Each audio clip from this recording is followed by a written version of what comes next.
tranquilos? Sejam muito bem-vindos ao meu canal, sou o professor Fernando Stuck, estamos aqui com mais uma revisão da UEL 2020 e hoje o tema é Origem da Vida. Vamos falar sobre várias teorias que nós temos para explicar como essa vida maravilhosa chegou na Terra, como a tua vida. Ser fantástico que está me olhando agora pela câmera, pela tela deste computador ou desse celular. Como que você chegou até aqui? Essa é a grande discussão. Pessoal, se você quiser realmente aprender mais sobre a origem da vida e querer uma aula top mesmo, uma aula montada e pronta para você, é só clicar nesse izinho que está aparecendo na tua tela que eu tenho uma aula muito boa de origem da vida e seria muito interessante que você assistisse antes dessa aula de fazer esse exercício. Porque como aqui é uma revisão, eu não estarei aqui dando uma aula de origem da vida, eu vou revisar a origem da vida, tá? Por isso que é interessante que você assista essa aula para você se preparar muito bem para esse exercício para o teu vestibular. Então vamos lá comigo, vamos ler e vamos aprender um pouco mais. Leia o texto a seguir. A determinação de um ambiente propício à origem da vida na Terra divide opiniões dos cientistas. Uns defendem que o surgimento da vida teria ocorrido, por exemplo, na sopa primitiva dos oceanos, em superfícies de minerais de argila ou então em sistemas hidrotermais, solos, atmosfera, lagos e ilhas vulcânicas. Vale a ressalva de que a presença de determinados compostos químicos e meteoritos aponta ainda uma contrariedade em relação à concepção de que o universo é pobre em matéria orgânica. Com base no texto e nos conhecimentos sobre teorias de origem da vida, assinale a alternativa correta. Bom, esse exercício aqui ele vai misturar várias teorias, então eu vou listar todas elas. Vamos lá. Teoria abiogênica. Abiogênica. Vida foi produzida por uma matéria inanimada não viva. Este controle de ficar no sol, ele pode virar um periquito australiano depois de 3 semanas com alpiste em cima dele. Este celular, colocado em chuva ao meio-dia com pedaços de melão, pode virar um orangotango. Pode virar um orangotango. Eu, de ficar 12 anos parados dentro de um pneu, posso virar um rinoceronte. Então isso não existe, tá? É uma teoria furada, que hoje seria engraçado, hoje a gente acha um absurdo, mas antes as pessoas acreditavam bastante, inclusive tinha até mesmo fórmulas de abiogênicos, né, como Van Helmont, que dava lá o segredo de formar ratos em panos sujos. Fantástico. Bom, segunda teoria, biogênica, onde a vida origina a vida. Eu tenho um ser vivo pré-existente que formará um novo ser vivo. Top essa teoria, muito interessante. Inclusive Francesco Redi, Louis Pasteur falava bastante sobre essas teorias. E essa aula que eu indiquei para vocês, eu falo bastante sobre essas duas teorias, a biogênese e biogênese. Bom, temos também a teoria panspermia. A panspermia é uma teoria muito louca que a vida teria chegado na Terra por meteoritos. Imagina só uma bactéria com um capacetinho assim, ó. Caraca, vai! Né? Chegando na Terra assim, uhul! Imagina a pancada que o meteorito dá na Terra, imagina o calor, a pressão. Isso seria impossível trazer seres vivos. Eu até posso pensar que os meteoritos trouxeram matéria orgânica, mas seres vivos, nha, nha. E também temos a teoria dos coacervados, que é a teoria do Oparin, Alexander Oparin, que é o russo, que nessa aula eu falo muito sobre isso, que é a teoria mais aceita, uma das mais aceitas, que é a teoria heterotrófica, que os primeiros seres vivos que tinham surgido na Terra são fermentadores heterotróficos que utilizavam das matérias orgânicas do meio. Qual é essa teoria? Oparin dizia que a atmosfera ela tinha vários elementos químicos e esses elementos químicos são a base e o sustento da formação dos seres vivos. Isso ele tem razão.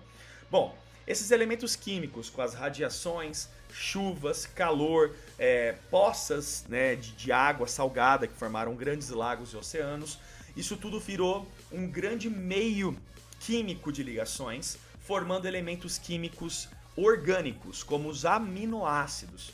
Esses aminoácidos começaram a se ligar por ligações peptídicas, formando proteínas mais específicas e com essas proteínas, açúcares, gorduras, vitaminas, ácidos nucleicos.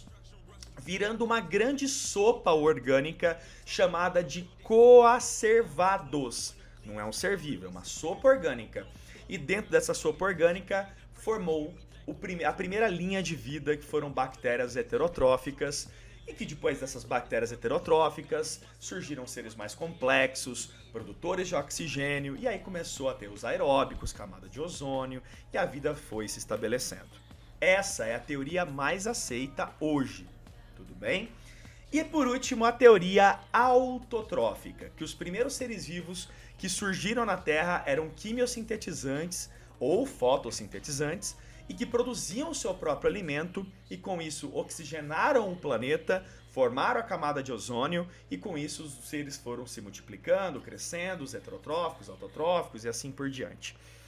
Para a biologia, o que nós mais aceitamos é que os seres mais simples se transformam em mais complexos. Portanto, a ideia heterotrófica ainda é a mais aceita até hoje.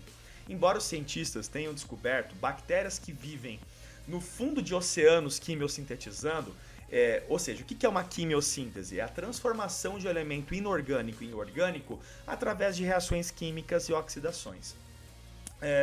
Ainda mais aceita é a ideia heterotrófica. Não, assiste a aula, tu vai ficar craque em Origem da Vida.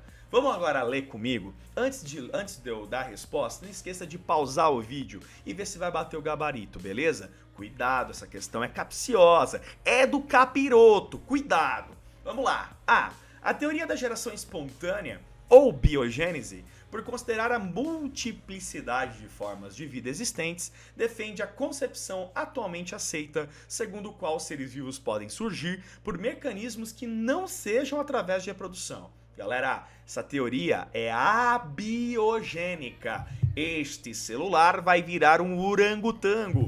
Este controle vai virar... O que eu tinha comentado? Uma calopsita, um periquito australiano, tá? Cuidado, hein? Teoria abiogênica. Está errada a. B. Para a panspermia, a vida na Terra é resultado de processos químicos em que compostos orgânicos se combinaram formando moléculas inorgânicas complexas, aos quais deram origem aos seres vivos com capacidade de reprodução. Essa teoria é da coacervação. Temos um detalhe muito importante. Tem dois erros aqui. Ele fala que é panspermia, a panspermia dos meteoritos, e ele fala que compostos orgânicos se combinaram formando inorgânicos, ao contrário. Elementos simples como metano, monóxido de carbono, elementos simples se reuniram formando compostos orgânicos para a vida. São dois erros nessa questão. C. Segundo a hipótese autotrófica, os primeiros seres vivos, por serem muito simples, não teriam mecanismos celulares desenvolvidos para captá-los a produzir substâncias alimentares, obrigando-os a utilizar substâncias disponíveis no meio. Não! Essa é a hipótese heterotrófica, não autotrófica. Cuidado com esse nome, pelo amor de Deus. D. É preconizado pela hipótese heterotrófica, que a partir da energia consumida por reações químicas entre componentes orgânicos da crosta, os primeiros seres vivos produziram suas próprias substâncias alimentares. Ele inverteu de novo. Essa aqui é a hipótese autotrófica quimiosintetizante. Ele inverteu. Eu falo para vocês, uma bobeirinha que você der nessa questão, você vai errar. Vamos ver se é aí mesmo. Para a hipótese autotrófica, com a formação da camada de ozônio na estratosfera, por consequência da presença do gás oxigênio na atmosfera terrestre, O3, né? Então libera oxigênio e formou a camada de ozônio. Os seres vivos, antes da água, restrito ao ambiente aquático, passaram aí para o ambiente terra firme. Show! Não estou dizendo que essa hipótese é a correta, só estou dizendo que ele está falando que é real. Que a hipótese autotrófica diz que os seres autotróficos produziram oxigênio para o planeta, formando camada de ozônio, levando os seres do ambiente aquático para o terrestre. Perfeito! Alternativa E. Volto a dizer para você, se tu quer ficar craque mesmo nessas questões e quer saber mais sobre a origem da vida, clica no izinho e seja feliz. Muito obrigado pela tua presença, estaremos aqui todos os dias fazendo o nosso trabalho, o nosso conteúdo. Conteúdo com qualidade e gratuito para você. Lembrando que sábado tem revisão, pessoal. Vou postar os horários certinho, acho que são às 16 horas, mas eu vou confirmar na comunidade aqui no YouTube, no meu Instagram. Me segue na IGTV. todo dia eu coloco uma dica na IGTV, 1 minutinho de dica, isso vai te ajudar bastante. Me segue no Instagram, que é Nando Stuck, me segue no meu Twitter, que também é Nando Stuck, tá na descrição. Não deixa de me seguir nas mídias sociais, tá bom? Eu vou fazer. O assunto de sábado serão os impactos ambientais brasileiros. Eu vou falar mais sobre os impactos que aconteceram no Brasil nos últimos anos. Valeu, pessoal! Um grande abraço, um big beijo, se cuidem! E umas ótimas revisões para vocês, ótimos exercícios. Valeu, valeu! Tchau!